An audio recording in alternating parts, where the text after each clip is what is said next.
चलिए, बहुत बहुत स्वागत करता हूँ दोस्तों आप सभी का। मेरे सामने एटॉमिक हैबिट्स का एक और पैराग्राफ है, इसको हम लोग पढ़ेंगे और आपकी वोकेबलरी पर और इंग्लिश पर काम करेंगे। तो चलिए स्टार्ट करते हैं। How to design your environment for success, ये टाइटल है। हाउ टू डिज़ाइन, किस तरह से डिज़ाइन किया जा सकता है योर एनवायरनमेंट, आपका एनवायरनमेंट। एनवायरनमेंट का मतलब होता है जो भी आपका आपके अगल बगल में जो भी वातावरण है, जिस तरह से सिचुएशंस है जो अगल बगल में आपके वातावरण, तो उसको कहते हैं एनवायरनमेंट। फॉर सक्सेस, सक्सेस का मतलब जो भी आप लक्ष्य है, जो भी आपका लक्ष्य जो आप पाना चाहते हो उसको सक्सेस, जिसमें भी आप सक्सेस होना चाहते हैं। तो यहाँ पे लेखक ये जो राइटर है वो ये कह रहा है कि किस तरह से आपके वातावरण को, आपके अगल बगल की चीज़ों को, सिचुएशंस को जो है डिज़ाइन करे फॉर सक्सेस, यानी कि आपके लक्ष्य को पाने के लिए। तो चलिए स्टार्ट करते हैं। During the energy crisis, during the energy crisis, crisis का मतलब होता है किसी चीज़ की कमी। वैसे तो क्राइसिस का दूसरा मतलब ये होता है कि बहुत डेंजरस सिचुएशन, ये भी एक क्राइसिस होता है, लेकिन यहाँ पे एनर्जी बताया है। तो ड्यूरिंग द एनर्जी क्राइसिस मतलब एक ऐसी सिचुएशन जब एनर्जी बहुत ज़्यादा कम है। During the energy crisis and oil embargo का मतलब होता है जब एक देश किसी दूसरे देश से जो है ट्रेड नहीं करता किसी चीज़ पे। जैसे न्यूज़ में वगैरह आपने पढ़ा होगा कि फ़लाने देश ने जो है एम्बार्गो लगा दिया एक लेट से कॉटन पे। एक कंट्री एक्स है, कंट्री एक्स ने एम्बार्गो लगा दिया कॉटन पर, तो अब कॉटन का ट्रेड नहीं हो सकता दूसरे देश के साथ में, उसको कहते हैं embargo.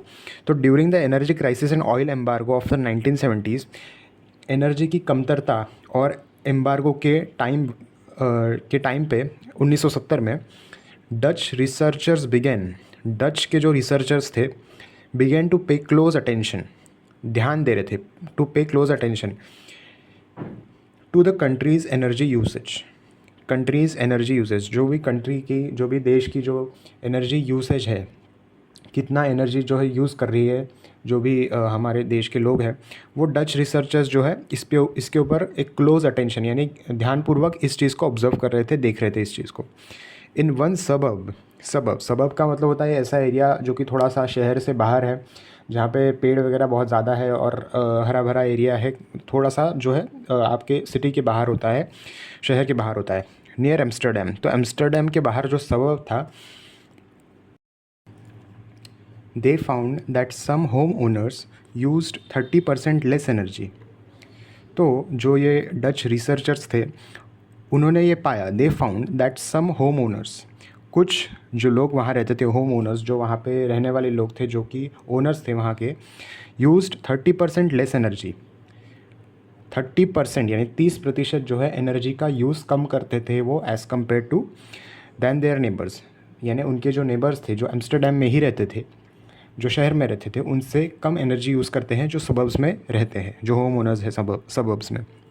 Despite the home being of the same similar despite the homes being of similar size, यानी कि जो घर थे वो एक ही साइज़ के थे, despite the homes being of similar size and getting electricity for the same price, यानी जो भी बिजली उनको मिलती ही वो सेम प्राइस पे मिलती थी दोनों को, बट फिर भी जो सबब्स में रहते थे लोग वो 30% कम जो इलेक्ट्रिसिटी है उसको यूज़ करते थे, 30% कम। तो चलिए इसका कारण जानते हैं अभी आगे। It turned out that the houses in this neighbourhood were nearly identical except for one feature. तो यहाँ पे राइटर कह रहा है कि हाउसेस तो सारे सिमिलर थे, समान थे। आइडेंटिकल मतलब होता है समान, दोनों या जितने भी वहाँ पे हाउस थे वो सारे सबब्स के और जो एम्स्टर्डम में थे वो सारे समान थे, बट उसमें एक फ़ीचर अलग था। दोनों में एक फ़ीचर अलग था। वो कौन सा फीचर था? The location of electrical meter. Location यानी जो इलेक्ट्रिकल मीटर की जो जगह थी वो अलग थी। Some had one in the basement, others had the electrical meter upstairs in the main hallway. तो यहाँ पे लेखक ये कह रहा है कि जो उनका इलेक्ट्रिकल मीटर था, किसी किसी का इलेक्ट्रिकल मीटर जो था वो बेसमेंट में था और किसी का इलेक्ट्रिकल मीटर जो है हॉल में था, इन द मेन हॉलवे। ठीक है। As you may guess, the homes with the meters located in the main hallway used less electricity. यानी कि जैसे कि हम लोग गेस कर सकते हैं, the homes with the meters located in the main hallway, ऐसे घर जिनके मीटर्स लोकेटेड थे हॉल में, ऐसे घर जिनके मीटर्स जो है हॉल में लोकेटेड थे, हॉल में थे, वो कम इलेक्ट्रिसिटी, कम बिजली यूज़ करते थे। When their energy was obvious and easy to track, people changed their behavior। यानी कि जो एनर्जी का यूसेज है, जो बिजली इलेक्ट्रिसिटी का यूसेज है, जब उसको आसान हुआ ट्रैक करना, was obvious and easy to track, people changed their behavior। यानी लोगों ने अपना जो बिहेवियर है, जो जिस तरह से एनर्जी वो यूज़ करते थे, उसको बदल दिया।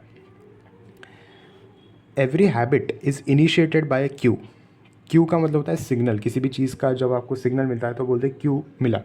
तो हर आदत, every habit is initiated. Initiated मतलब स्टार्ट होना, किसी भी चीज़ को शुरुआत करना मतलब इनिशिएट करना।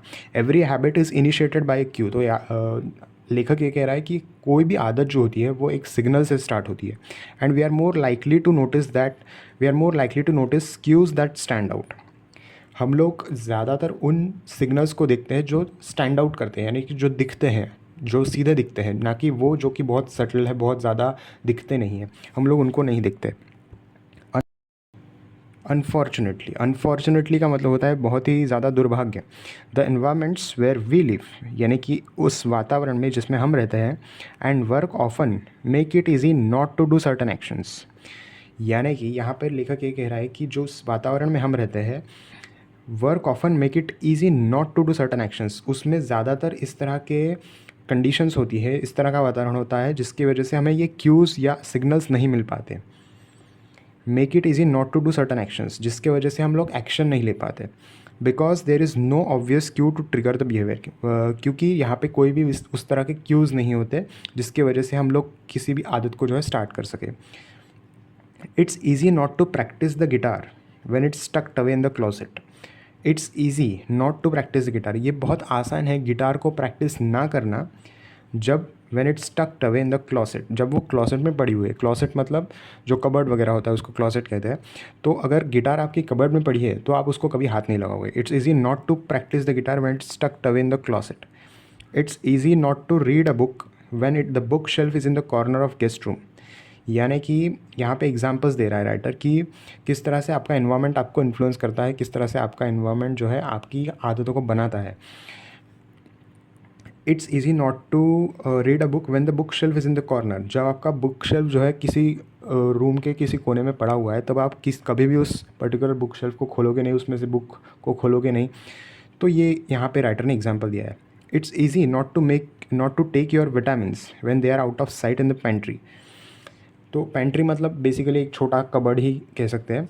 तो ये कह रहा है लेखक कि बहुत आसान है विटामिन्स ना लेना अगर वो आपके आउट ऑफ साइट है। आउट ऑफ साइट मतलब आपकी नज़र से दूर है, किसी छोटे कबर्ड में वगैरह। तो when the cues that spark a habit are subtle और हिडन, मतलब जब ये जो सिग्नल्स है, जो क्यूज़ है, जो आपका एनवायरनमेंट है, वो इस तरह का है जिसमें आपको सिग्नल नहीं मिलता किसी भी चीज़ को या आदत को स्टार्ट करने का। तो जब ये क्यूज़ जो है सटल हो जाते हैं, बहुत ज़्यादा हिडन हो जाते हैं, बहुत छुपे हुए सिग्नल्स रहते हैं, तो they are easy to ignore. तो उस तरह की आदत को जो है हम लोग इग्नोर कर देते हैं, हम लोग उस प्रकार की आदत को जो है स्टार्ट ही नहीं करते। तो ये बेसिकली यहाँ पर राइटर ने कहा है कि आपका एनवायरनमेंट किस तरह से जो है आपकी आदतों को अफेक्ट करता है।